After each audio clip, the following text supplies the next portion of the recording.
Assalamualaikum warahmatullahi wabarakatuh. Perkenalkan nama saya Sensil Kusuma Tiara dengan NIM 2020-34038. Mahasiswi PBSI Universitas Muria Kudus, kelas B semester 3. Di sini akan menjawab soal ujian tengah semester mata kuliah telaah kurikulum. Yang pertama adalah sumber prinsip pengembangan kurikulum. Setidaknya ada 4 sumber prinsip pengembangan kurikulum, yaitu data empiris yang merujuk pada pengalaman yang terdokumentasi dan terbukti efektif. Yang kedua adalah data eksperimen yang menunjuk pada teman-teman hasil penelitian. Yang ketiga adalah cerita atau legenda yang hidup di masyarakat dan adat kebiasaan yang hidup di masyarakat. Yang terakhir adalah akal sehat atau hasil pertimbangan dan penilaian akal pikiran. Haruskah semua sumber tersebut digunakan pada pengembangan kurikulum? Dari sumber di atas dapat dikategorikan menjadi dua, yaitu sumber ilmiah dan sumber non-ilmiah. Sumber ilmiah adalah data empiris dan eksperimen, sedangkan non-ilmiah adalah cerita atau legenda dan akal sehat, yang semuanya penting. Pentingnya semua sumber tersebut dalam pengembangan kurikulum dapat mempengaruhi bahkan menjadi bagian dari unsur-unsur yang ada pada kurikulum, baik pada landasan, komponen, organisasi, asas, prinsip, maupun model dari perubahan atau pengembangan kurikulum. Nomor 2, pendekatan pembelajaran. Model pembelajaran berpusat pada guru ialah model pembelajaran yang menekankan peranan guru sebagai pusat dalam proses pembelajaran. Model pembelajaran ini menurunkan strategi pembelajaran eksposiroti, yakni strategi pembelajaran yang menekankan proses penyampaian materi secara verbal dari seorang guru kepada sekelompok siswa dengan maksud agar siswa mampu menguasai materi pembelajaran secara optimal. Sedangkan model pembelajaran berpusat pada siswa ialah model pembelajaran yang menekankan keaktifan dan peranan serta siswa dalam proses pembelajaran. Model pembelajaran ini menurunkan beberapa strategi pembelajaran, antara lain adalah empiri, kontekstual, kooperatif, dan lain sebagainya. Pendekatan yang dianut pada kurikulum di Indonesia saat ini. Pendekatan yang dianut kurikulum di Indonesia saat ini adalah yang berpusat pada siswa. Contohnya adalah saat ini Indonesia masih menggunakan kurikulum 2013 yang menampilkan ciri-ciri dari proses pembelajaran konstruktivisme, yaitu kegiatan seperti mengamati, menanya, menalar, dan mencoba untuk menekankan dalam keaktifan siswa. Selanjutnya ada juga kurikulum 2004 yang siswanya dituntut aktif untuk mengembangkan keterampilan. Kedua contoh tersebut sama-sama menerapkan model pembelajaran yang menekankan keaktifan dan peran siswa dalam proses pembelajarannya. Yang ketiga adalah mata pelajaran yang termasuk dalam isi kurikulum 2013. Isi kurikulum yang pertama adalah logika. Pengertiannya adalah pengetahuan tentang benar salah berdasarkan prosedur keilmuan. Contoh mata pelajarannya adalah ilmu pengetahuan alam. Karena ilmu pengetahuan ini mencari tahu tentang alam sekitar secara sistematis. Sehingga penguasaannya berupa fakta-fakta, konsep-konsep atau prinsip-prinsip pada suatu proses penemuan sesuai prosedur keilmuan. Yang kedua adalah etika, pengetahuan tentang baik, buruk, nilai, dan moral.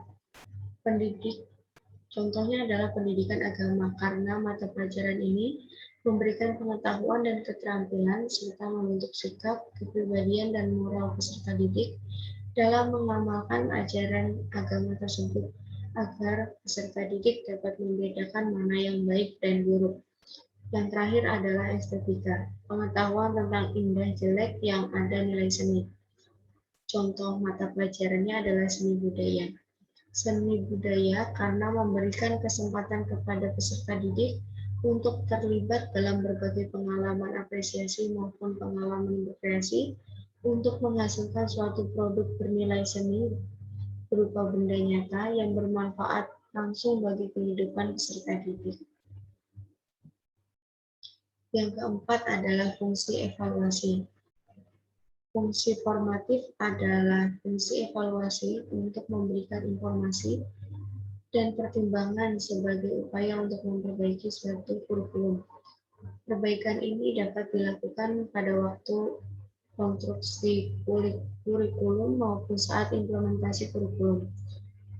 Yang selanjutnya adalah sumatif, adalah fungsi evaluasi untuk memberikan pertimbangan terhadap hasil pengembangan kurikulum. Hasil pengembangan kurikulum dapat berupa dokumen kurikulum, hasil belajar, ataupun dampak kurikulum terhadap sekolah dan masyarakat. Contoh penerapannya dalam pembelajaran bahasa Indonesia. Contoh evaluasi formatif dalam pembelajaran bahasa Indonesia adalah dengan memberikan materi tentang gagasan utama dalam jenjang SMP. Lalu peserta didik diminta menemukan gagasan utama dalam sebuah cerita. Setelah itu, tenaga pengajar dapat melihat sampai mana pemahaman peserta didik dalam menemukan gagasan utama. Apabila masih menemukan kesalahan, dapat memperbaiki dengan menjelaskan lebih pelan beserta membimbingnya. Contoh yang kedua adalah contoh evaluasi sumatifnya. Adalah dengan memberikan ujian akhir semester dalam pelajaran bahasa Indonesia berisi seluruh materi yang telah disampaikan selama ini dan mengevaluasi apabila masih terjadi kesalahan dalam jawaban peserta didik.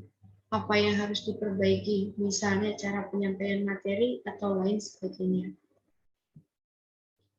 Yang kelima adalah prinsip pengembangan kurikulum. Prinsip pengembangan kurikulum meliputi prinsip relevansi, fleksibilitas, kontinuitas, efektivitas, serta efisiensi. Semua harus terpenuhi agar tidak terfokus pada kompetensi akademis saja, tetapi mencangkup pula aspek karakter dan keterampilan siswa. Pengembangan kurikulum 2013 sudah sesuai dengan prinsip pengembangan kurikulum. Namun demikian, kurikulum yang baik ini harus diimbangi dengan kematangan dalam pengimplementasiannya. Contoh penerapannya dalam pengembangan kurikulum 2013.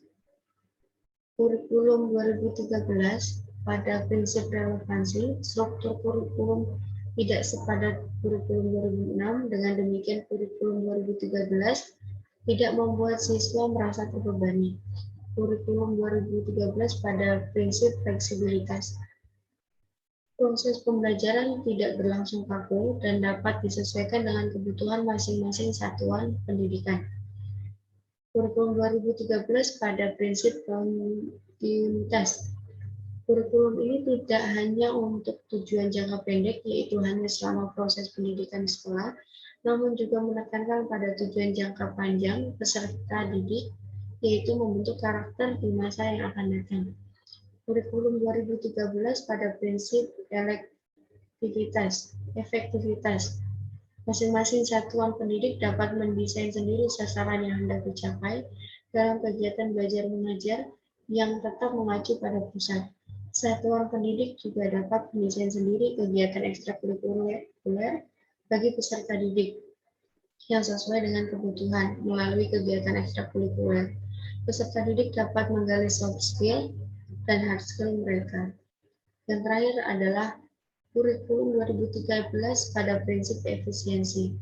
Dapat disesuaikan dengan kebutuhan masing-masing tingkat satuan pendidikan, sesuai dengan capaian yang dikehendaki dan budget yang dimiliki masing-masing tingkat satuan pendidikan.